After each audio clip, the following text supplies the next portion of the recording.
दर्शक बंधु श्रीलंका सीरीज पर दल घोषणा करिछि बीसीसीआई। उभय टी20 और ओडीआई सीरीज पर दल घोषणा करिछि बीसीसीआई। ओडीआई रे रोहित शर्मा कैप्टेन थिला बेले टी20 पर आश्चर्यजनक भाव सूर्यकुमार यादव को कैप्टेन करा जायछि। हार्दिक पांड्या को बहुत बड़ झटका लगी। समस्ते आशा करथिले रोहित को पर टी20 रे हार्दिक को ही कैप्टेन भार मिलिबो बोली। वर्ल्ड कप रे हार्दिक वाइस कैप्टेन मध्य थिले। एमिति कि एबे तांको वाइस कैप्टेन रु मध्य बाहर कर दिया जायछि। तांका जगह रे शुभम गिल एबे नुआ वाइस कैप्टेन अछंती। दुईटी बड़ कारण जहाँपाई हार्दिक को अधिनायक पद मिल पारि नाही। दुईटी बड़ कारण कौन रही से कारण जानिबा पूर्व आसंतु उभय स्क्वाड उपरे नजर पकाइबा। प्रथमे टी20 स्क्वाड उपर नजर पकाइबा।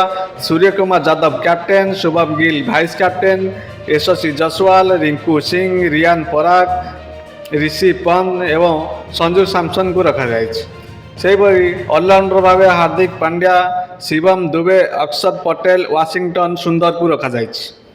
बॉलर हिसाब से रवि बिशोई, अर्शदीप सिंह, खलील अहमद एवं मोहम्मद सिराज को रखा जाए।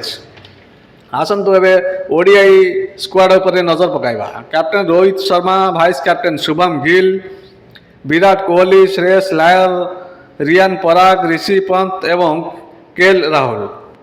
से भली ऑलराउंडर भाव शिवम दुबे, वाशिंगटन सुंदर एवं अक्षर पटेल को रखा जाए। बॉलर उपर नजर पकाइबा तो कुलदीप यादव, मोहम्मद सिराज, अर्शदीप सिंह, खलील अहमद एवं हर्षित राणा को रखा जाए।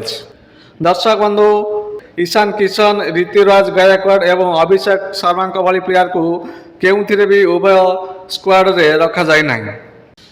हार्दिक पांड्या को जो दुईटी बड़ कारण तांको अधिनायक पदरु बाहर कर दिया जायछि। दुईटी बड़ कारण हेउछि, प्रथम हेउछि हार्दिक पांड्या को फिटनेस समस्या।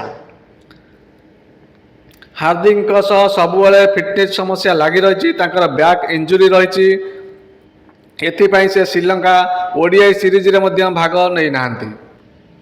बीसीसीआई बोधे चाहूना कौन अनफिट प्लेयर को कैप्टेन हिसाब से देखा। द्वितीय कारण हेउछि हार्दिक को नहीं दल में ग्रहणीयता। दलर अन्य खेलाड़ी हार्दिक को ग्रहण करि पारु नांती। हार्दिक जड़े अलग स्वभावर खेलाड़ी।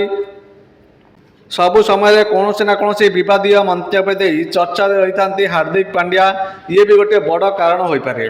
प्रथमतः फिटनेस समस्या, द्वितीय व्यक्तिगत भाव विवादीय हो पड़ा।